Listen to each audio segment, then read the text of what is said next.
Geger, Farhat Abbas muncul di tengah perseteruan panas antara Nikita Mirzani versus Rasman Arif Nasution dan istrinya. Yang mengejutkan, kehadiran Farhat Abbas justru mendukung Nikita Mirzani. Terkait perseteruan Nikita versus Rasman baru-baru ini, tampak pernyataan dari Farhat Abbas yang justru membenarkan aksi Nikita Mirzani dan juga menyalahkan Rasman. Apa pula yang membuat Farhat Abbas menuding Rasman telah melanggar etika advokat dan terancam dipecat? Lantas, seperti apa klarifikasi dari Rasman dan juga istrinya Ade Suryani ketika menjawab tudingan dari Nikita Mirzani bahwa ia menjadi korban penganiayaan dan juga pengeroyokan pada Jumat dini hari lalu? Benarkah Nikita Mirzani pun telah membuat laporan polisi atas Rasman dan istrinya dengan tuduhan diduga melakukan pengeroyokan dan telah diperiksa atas laporan polisi yang telah dilayangkannya tersebut?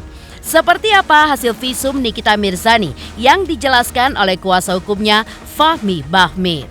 Pemirsa, bersama Intens Investigasi, kami hadirkan kabar terkini, terpercaya, dan teraktual. Tetapi sebelumnya, jangan lupa untuk like, subscribe, dan juga share channel YouTube ini.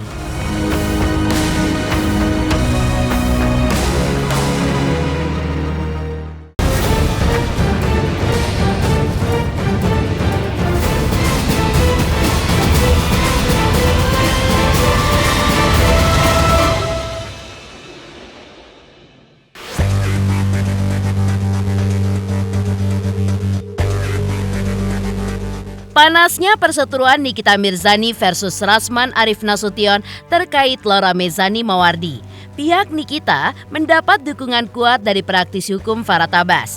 Farhat pun mengaku sangat prihatin dengan kasus yang menimpa Nikita Mirzani. Ia pun sangat mendukung perjuangan Nikita dan Farhat Abbas pun siap membela Nikita di muka hukum. Menurutnya, apa yang sudah dilakukan oleh Nikita Mirzani adalah perjuangan seorang ibu untuk membela anaknya. Karena itu, menurutnya, kalau ada oknum pengacara yang ikut campur dalam persoalan ibu dan anak ini, maka menurutnya wajar kalau oknum pengacara itu terkena semprot dan terkena pukulan dari Nikita Mirzani. Pasalnya, menurut Farhat Abbas, secara etika, seorang pengacara kalau menangani kasus Nikita Mirzani, seharusnya Rasman sebagai pengacara tidak boleh menerima anak dari lawannya itu. Menurutnya, hal itu pun bertentangan dengan etika seorang advokat. Apalagi Laura adalah seorang anak di bawah umur. Maka, menurut Farhat Abbas, sangat beresiko kalau Rasman ikut campur dalam urusan ibu dan anak tersebut.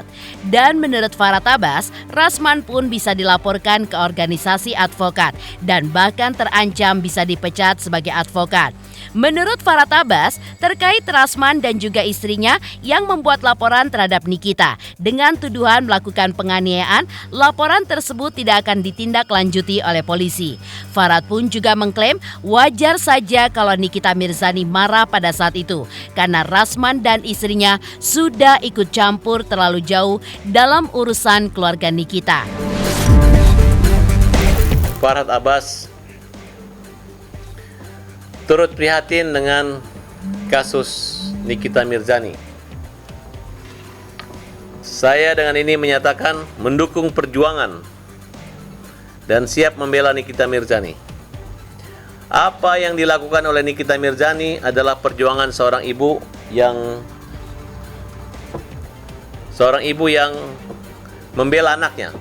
Kalau ada oknum pengacara yang hadir di situ, itu adalah wajar kalau kena semprot ataupun kena pukul ataupun kena cakar.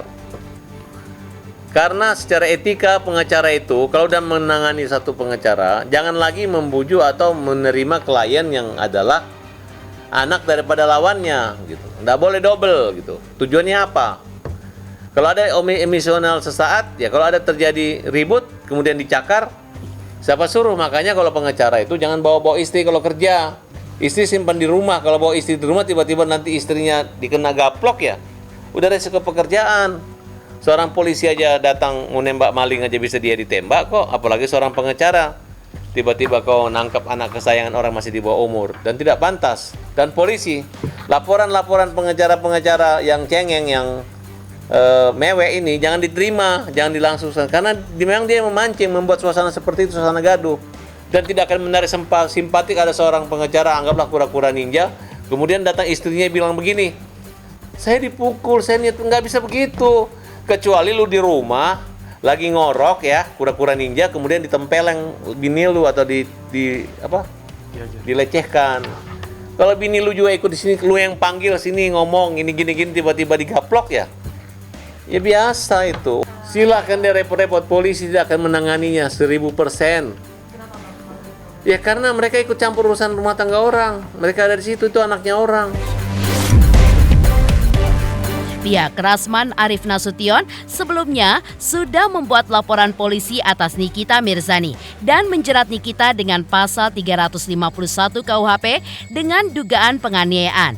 Menurut Rasman, unsur dari pasal tersebut sudah terpenuhi atas tudingan bahwa dirinya dan juga sang istri Ade Suryani diduga mengkeroyok Nikita Mirzani, dibantah oleh Rasman.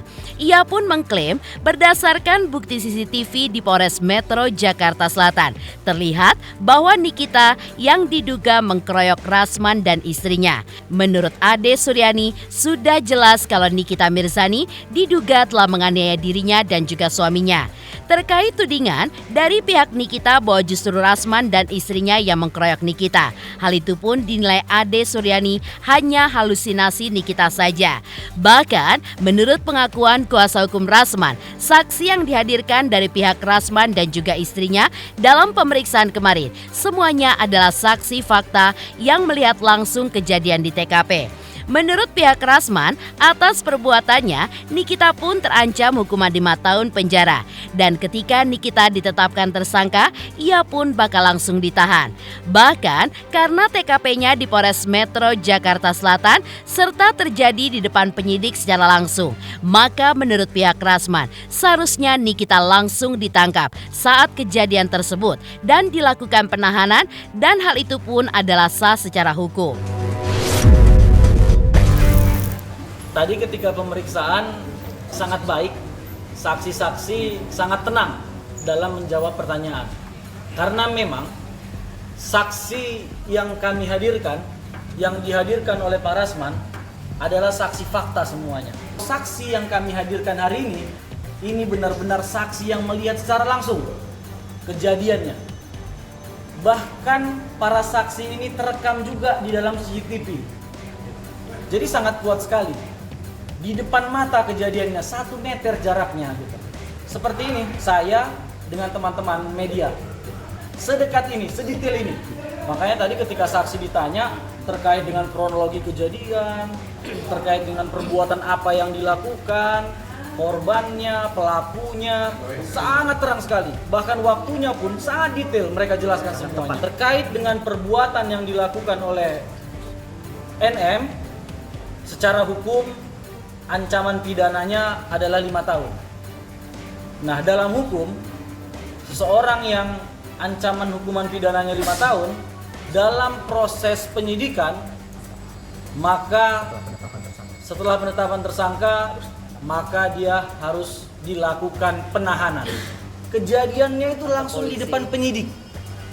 Kejadiannya itu di kantor polisi, gitu. Ini penghinaan untuk institusi ini. Ini penghinaan untuk Polres Jakarta Selatan. Harusnya di saat kejadian, di saat itu juga dilakukan penangkapan atau penahanan.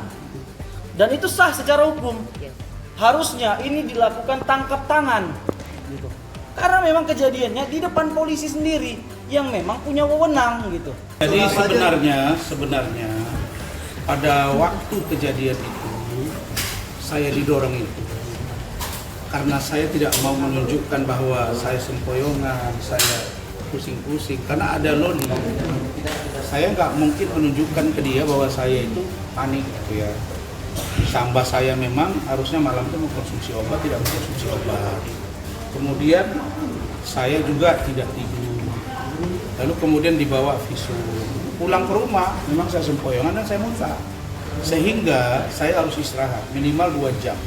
Nah, Ini sebenarnya kalau dilihat dari unsur pasal 351 masuk unsurnya, terutama untuk ayat 2. Ya, ayat 2 penganiayaan. Tidak sampai sebesar ini pun orangnya diproses. Medina Z dan lain-lain. Tapi itu biar mereka nanti. Tapi yang pasti, saudara, ada upaya-upaya untuk mendekati dan mengganggu proses ini. Ada yang mau menarik ke sini, narik ke sana, nggak bisa. Ini sudah sampai ke petinggi Polri langsung. Dan urusan Loli juga udah sampai ke sana. Makanya saya udah bicara dengan Pak Kapolres, dengan Pak Kasat. Saya sudah beritahu. Makanya tadi Pak Lecu bilang, Bang ini begini langsung, nggak bisa. Ya, NM masuk kapan, seperti apa, ditahan atau apa, biar pengacara yang bicara. Jadi itu yang sudah kita lihat. Silakan Bu Ade Suryani, karena beliau ini juga ikut dilaporkan dan kita lihat tadi bersama-sama di pemeriksaan itu lewat CCTV. Dan kok dia bilang bahwa justru saya dengan Bu Ade itu memukul dia, padahal dia yang jelas memukul kelihatan dan saling jambak rambut. Bagaimana menjambak rambut? Misalnya si Ade yang sudah tersudut begitu gitu kan, dan saya justru dipukul gitu.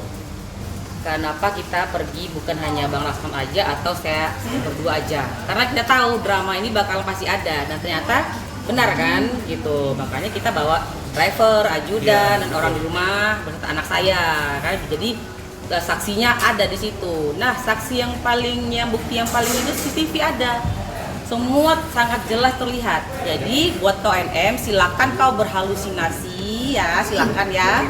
Dengan menuduh kami mengeroyok, nah, silakan kau berhalusinasi. Sudah kelihatan tadi dia pelakunya. Jadi tidak ada lagi fakta yang tidak bisa dibuktikan, maka tidak ada lagi kata-kata yang bisa membantah itu. Tinggal prosesnya seperti apa. Harusnya memang pada waktu itu langsung tahan. Tapi oke lah, mungkin ada pertimbangan, tapi ini sudah diperiksa, udah lengkap, ya udah tinggal tidak lanjut. Saya yakin Pak Kapolres ya dengan Kasat Reskrim sudah sangat paham dengan keadaan ini. Karena kalau ini tidak jalan, ini akan rame urusannya gitu ya. Ya nggak gimana-gimana. Ya gimana itu udah terjadi. Terus akhirnya dilaporin Ami gimana Mi? Ya laporin aja. Rasman masih dipercaya omongannya, dia kan udah terdakwa dia. Jadi gimana itu sebenarnya? Ya kalau dilaporin nanti tinggal datang. Berarti nggak takut sama sekali nih Kak ya? Sama Rasman tak.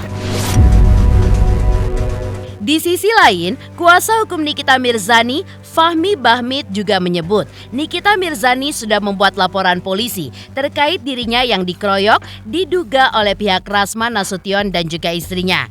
Menurutnya, Nikita pun telah membuat laporan polisi terkait dugaan penganiayaan dan juga pengeroyokan di Polres Metro Jakarta Selatan. Terkait hal tersebut, Nikita pun juga mengantongi bukti visum di bagian kepala, pipi berupa memar dan benjol dan juga rambut. Sudah diserahkan hasil visumnya kepada penyidik. Visum pun dijalani Nikita langsung setelah kejadian dugaan penganiayaan pada hari Jumat dini hari di Rumah Sakit Pertamina Jakarta. Nikita juga sudah diperiksa penyidik pada hari Jumat setelah kejadian atas laporan polisi yang ia layangkan. Fahmi pun juga mengklaim bahwa apa yang dilakukan Nikita ketika itu adalah upaya untuk membela diri karena merasa dirinya dalam kondisi tidak aman. Dalam laporan polisinya, Nikita pun akhirnya menjerat terlapor dengan pasal 170 KUHP, yaitu dugaan pengkeroyokan. Benar, Nikita telah melakukan laporan polisi. Nikita lapor karena dia dikeroyok. Seorang wanita, seorang single parent, punya anak 3, sendirian dia dikeroyok oleh lebih dari 1 orang. Sehingga Niki melaporkan dugaan penganiayaan dan pengeroyokan di Polres Metro Jakarta Selatan. Kejadiannya ada di sebelah. Jadi betul Nikita lapor sebagaimana yang Ibu Humas sampaikan. Bukti visum sudah dilakukan visum, kepalanya, pipinya, apa semua, rambutnya juga sudah kita serahkan. Visumnya ada, saya tidak perlu sampaikan. Yang jelas visum sama saya sekitar sebelum sholat subuh pada hari Jumat di Rumah Sakit Pertamina. Rumah Sakit Pertamina. Seingat saya. Jadi kalau CCTV ada di penyidik, karena itu ada menjadi wilayahnya penyidik di FPK tersebut. Sebagai seorang wanita, dia dikeroyok lebih dari satu orang dan yang mengeroyok ada laki-laki dan ada perempuan. Kenapa? Kenal tapi tidak mempunyai hubungan keluarga. Ini kita sudah diperiksa. Jadi ini kita pada saat hari Jumat bersama saya melakukan laporan dugaan tindak pidana penganiayaan, dugaan tindak pidana pengeroyokan. Pada saat setelah dia diperiksa membuat laporan dengan saya, dengan tim saya, dia ke rumah sakit untuk dilakukan visum, ditemukan ada di kepala, ada di pipi dan sebagainya, itu adalah bagian dari visum. Saya tidak boleh jelaskan, tapi itu adalah bagian dari adanya peristiwa dugaan tindak pidana. Ada memar, ada benjol dan sebagainya. Terlapor berapa orang, Bang? 2 orang. Inisialnya Pak? RAN dan AS. Yang jelas ada seorang wanita yang dikeroyok lebih dari 1 orang. Diungkapkan oleh Fahmi Bahmid, kondisi Nikita Mirzani pada saat ini masih dalam keadaan sehat walafiat, meski ada beberapa rambut Nikita Mirzani yang rontok, diduga akibat penganiayaan terhadap dirinya.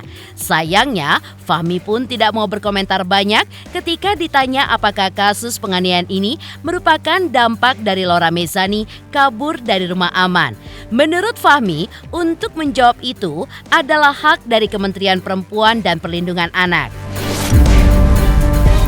Niki dalam keadaan sehat, memang ada beberapa rambut yang sempat rontok bahasanya ya. Dan itu adalah, saya nggak tahu lah, harus menjelaskan seperti apa, itu bagian dari proses pemeriksaan. Betul Niki, apakah ini dampak dari Loli kabur dari Safe House, Bang? Saya nggak boleh jelaskan. Itu kan pertanyaan ada di berita acara pemeriksaan.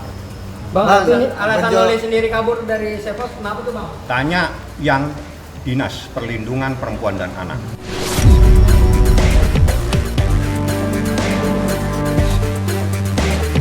Mengejutkan, pernyataan Farah Tabas yang mendukung perjuangan Nikita Mirzani untuk anaknya Laura Mezani. Lantas, seperti apakah reaksi Rasman Arif Nasution ketika ia tidak diberitahu jika ruang perawatan Laura di Rumah Sakit Polri sudah dipindahkan? Selamat untuk Intens Investigasi karena sudah mencapai 3 juta subscribers di YouTube. Sukses selalu and all the best.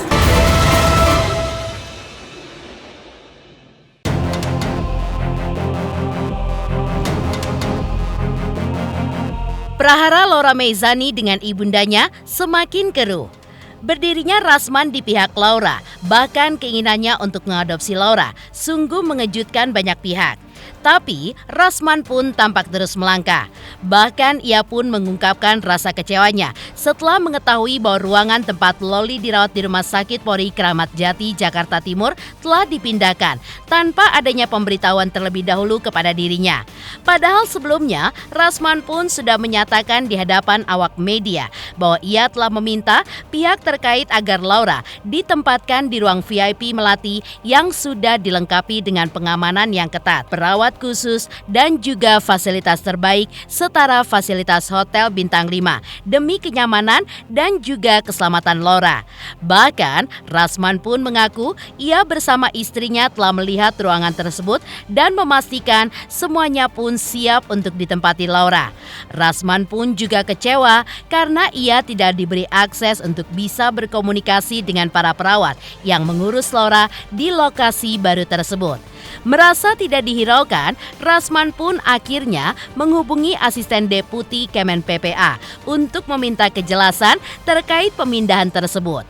Ia pun menegaskan bahwa sebagai perwakilan resmi Laura, ia pun berhak mengetahui segala hal yang terjadi terkait kondisi dan penanganan Laura. Merujuk kepada pembicaraan saya kemarin sore dengan saudari Lani Ritonga selaku asisten pelaksana harian asisten deputi bidang perlindungan khusus anak, bahwa saya minta kepada beliau untuk saya hari ini, yaitu sore, bisa melihat Loli. Karena kesepakatan kami itu jelas, walaupun mereka yang rapat secara internal kelembagaan, dari KPAI, dari Kementerian PPA, dari UPT PPA DKI, dari unit PPA, Polres Jaksel, Polda, Bareskrim. Tetap saya adalah perwakilan diri dari saudara Loli, bukan penerima kuasa. Nah, jadi bayangin ya, kita sudah sepakat ruangan Loli itu di VIP Melati. Ada pengamanan besi, ada security, ada perawat. Kamarnya sudah kita lihat, sudah oke. Dan pihak Kementerian PPA, KPAI, penyidik, Kanit tahu bahwa yang didengar Loli itu saya dan mereka yang ngomong. Yang didengar sekarang itu adalah Pak Rasman dengan Bu Ade, tolong bantu kami. Ingat ya, apa yang terjadi? Kok dipindahin saya tidak tahu. Dan komunikasinya coba diganggu supaya saya nggak bisa komunikasi. Sampai dengan tadi masih dicoba itu. Wah, ini nggak bisa ini. Saya langsung telepon Lani, kau membohongi saya. Saya udah bilang, kapan kau bilang? Orang ada pembicaraan, tidak ada dia bilang ke saya pindah. Dan kalau pindah ruangan pun diinfo ke saya itu kesepakatan. Kenapa dipindahkan? Dan dia bilang rumah sakit yang memindahkan. Rumah sakit yang memindahkan, Anda harus beritahu. Tak hanya itu, istri Rasman Arif Nasution, Ade Suryani, juga membeberkan kronologi Laura Mezani saat melarikan diri dari rumah aman, hingga mengklaim meminta pertolongan langsung kepada dirinya dan juga sang suami. Menurutnya, pada saat itu, Loli pun menggunakan ponsel seorang pengemudi ojek online untuk menghubungi Rasman karena ia sudah berada di depan kantor Rasman Nasution Law Firm. Ade pun mengungkapkan bahwa ketika Loli tiba di kantor, tangisnya pun akhirnya tumpah dan ia pun mengisahkan penderitaan yang dialaminya selama berada di rumah aman. Menurut Laura, ia pun ditempatkan bersama orang-orang yang bermasalah, termasuk mereka yang mengidap penyakit ganas dan juga orang dengan gangguan kejiwaan. Kamis malam kami pulang dari rumah dukanya Pak Alvin Lim. Nah, sampai rumah kami kan jam 10 malam. Kemudian kita persiapan buat tidur kan. Saya mandi, Bang Rasman semua udah masing-masing kami kan. Tiba-tiba jam 22.30 Bang Rasman ketok pintu kamar mandi kan. Nih cepetan buruan gitu. Ini si Loli telepon, kata gitu kan. Loli mana? Itu Loli si Fadel. Terus saya bilang ke Bang Rasman, hati-hati, jangan-jangan itu telepon bukan Loli atau orang gimana, orang jahat gimana, hati-hati. Coba dulu, terus aku lihat gitu, pasti nggak ini si Loli apa enggak gitu. Enggak, soalnya kan di handphone Bang Rasman di telepon kan di voice note. Om, aku Loli om yang kayak tersebar di IG Abang kan. Disitulah lihat video call si Loli kan. Nah itu saya ini dia ini dapat telepon punya saya tanya, ini handphone siapa?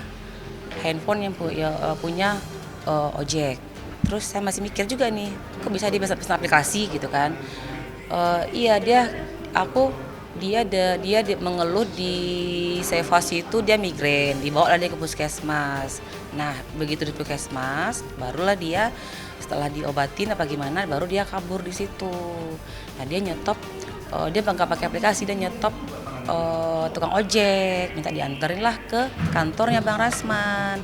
Nah kenapa dia tahu nomor handphone Bang Rasman, kantor Bang Rasman? Karena di Sevos itu ada TV, Smart TV yang bisa dibuka YouTube dan lain-lain kan. Wawancara preskon kan di belakang di kantor kan belakang ada banner, ada jelas alamatnya, ada nomor telepon, ada nomor handphone, semua lengkap. Nah disitulah si Loli menghafal nomor handphone Bang Rasman, terus dia catat alamat Bang Rasman, itulah ditujukan kepada si Kang Gojek, nih alamatnya Pak di Rasuna Office Park. Nah dari situ dari rumah kita on the way dong ke kantor, dari sampai bisa ada sekitar 40 menitan lah pokoknya kita sampai di ke depan kantor itu, tempatnya Loli itu jam 11 lah, jam 11 malam lah. Ya kita kan datang bukan ujuk-ujuk langsung geret dia kan kantor polisi kan. Dan kita bawa dulu, kita tanya dulu nih kenapa dia kabur, apa alasannya dia kabur kan gitu. Dia gitu kita tanyain lah tuh si Loli ada apa, kenapa. Dari situ dia bercerita semuanya dengan menangis, dengan keadaan tertekan, dengan keadaan linglung, dekil, cemas gitu. Terus dia tanya udah makan nak? Belum tante, makan yuk. Aku mau pesen makanan, dia nggak mau tante, aku nggak mau, aku belum, aku nggak selera kata gitu. Udah kita kasih minum, di situ kita tanya lah semuanya ke si Loli. Nah, situlah kita bujuk-bujuk dia, kita tanya dia pengen katanya kalau bisa sih ke rumah om aja lah. Kita bukan gimana ya, ini kan Loli ini sekarang kan dalam pantauan negara. Nah kita bisa ujuk-ujuk bawa ke rumah kita, bukan kita nggak mau. Tapi kan itu tadi karena pantauan negara nggak bisa, jadi kita bujuk, akhirnya Loli maulah dibawa ke Polres gitu. Iya, saya lihat waktu itu, saya sempat nangis lihat dia waktu itu, saya tertekan, dia panik, dia juga menangis waktu itu. Aku nggak sanggup om, aku nggak tahan om, aku nggak tahan tinggal di sana kata gitu. Aku digabungin sama ODGJ, orang HIV, terus katanya ada sakit sipilis juga, tuh tempatnya kotor, jorok pokoknya jorok gitu. Makanya aku stres, aku nggak sanggup, aku nggak bener om, aku mau balik kata gitu. Sambil meronta gitu kan. Kami tadinya kan mau balikin dia kan ke Sehos kan. Terus karena dia cerita itu dia mau balik, akhirnya kita antarlah ke Polres, Jaksel gitu. Mengejutkan, pengakuan Rasman Nasution bahwa dirinya tidak diberitahu soal Laura yang dipindah ruangannya. Lantas, seperti apa tanggapan Fitri Sauteru atas pernyataan Nikita Mirzani yang mempersilakan kepada siapapun untuk mengadopsi putrinya?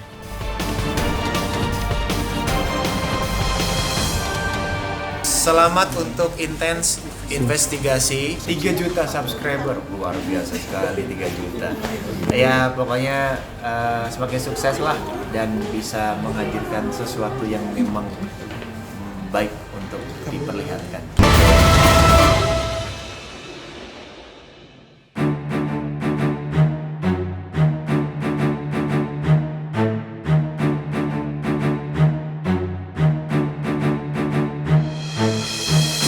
Prahara Nikita Mirzani dengan putrinya Laura Mezani kini berujung pada isu di mana Laura yang mau diadopsi oleh Rasman Arif Nasution. Hal ini pun mendapat tanggapan menohok dari Fitri Sauteru. Fitri Sauteru tampak menyindir Nikita Mirzani melalui sosial media pribadinya terkait pernyataan Nikita Mirzani yang mempersilahkan siapa saja boleh mengadopsi putrinya itu. Menurut Fitri Sauteru, tidak ada yang mau mengadopsi Laura karena Laura sebentar lagi akan beranjak dewasa. Bahkan di mata Fitri Sauteru, Laura pun sudah dipersiapkan oleh Nikita Mirzani untuk belajar hidup susah sehingga Laura pun bisa mandiri dan juga kuat secara mental. Karena selama ini Nikita pun membiarkan Laura hidup sendiri di Inggris. Namun hal itu menurut Fitri merupakan cara yang keliru.